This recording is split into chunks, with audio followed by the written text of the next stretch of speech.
السلام علیکم ورحمۃ اللہ وبرکاتہ۔ سامعین و ناظرین کرام،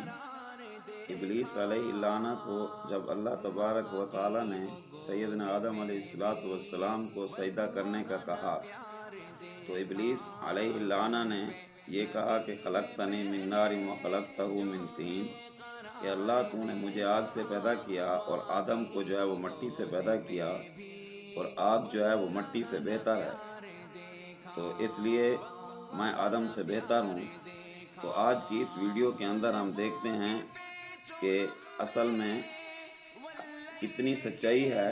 ابلیس علیہ اللعنہ کے دعوے اور دلیل کے اندر۔ اگر غور سے دیکھا جائے اور تدبر سے دیکھا جائے تو ہمیں معلوم ہوتا ہے کہ کئی وجوہ سے جو ہے وہ مٹی آگ سے بہتر ہے، اس لیے کہ مٹی کا کام جو ہے وہ جلانا اور ہلاک کرنا نہیں ہے، بخلاف آگ کے کہ اس کا کام ہلاک کرنا ہے اور جلانا ہے۔ یہی وجہ ہے کہ شیطان نے خود بھی ہلاک ہوا کیونکہ وہ آگ سے پیدا ہوا، اور اسی طریقے سے جو اس کے راستے پر چلتے ہیں وہ بھی ہلاک ہی ہوں گے۔ اور نمبر 2 یہ ہے کہ آگ کی طبیعت کے اندر غصہ ہے اور طائش ہے، بخلاف مٹی کے کہ اس کی طبیعت کے اندر سکون، وقار اور ثبات ہے۔ اور نمبر 3 یہ ہے کہ زمین حیوانات کے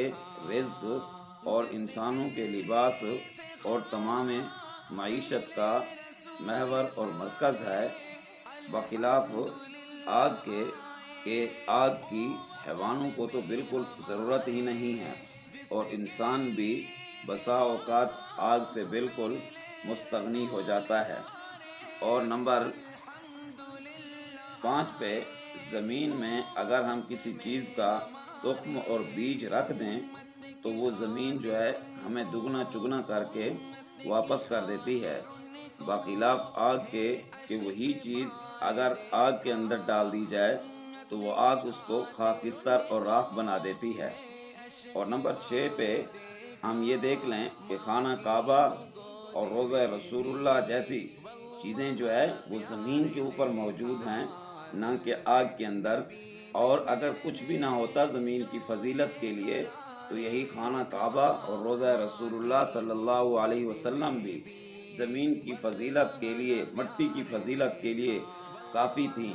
یہ مساجد اور وہ خانقاہیں جہاں صبح و شام اللہ اللہ کی ضربیں لگائی جاتی ہیں، اور وہ مدارس جن کے اندر صبح سے لے کر شام تک جو ہے وہ اللہ کا قرآن پاک پڑھا جاتا ہے،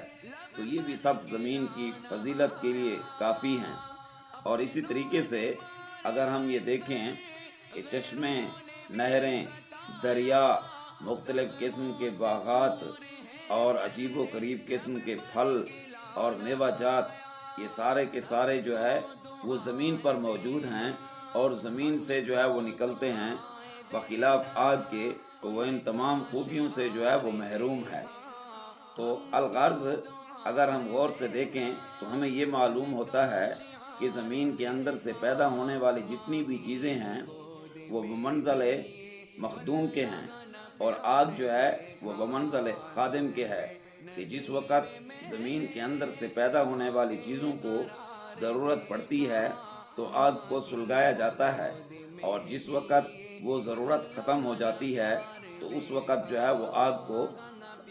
آگ جو ہے وہ جلانا جو ہے وہ آگ کو بند کر دیا جاتا ہے۔ تو ہمیں یہ معلوم ہوتا ہے ان تمام باتوں سے کہ مٹی جو ہے وہ آگ سے بہتر ہے، نہ کہ آگ جو ہے وہ مٹی سے بہتر ہے۔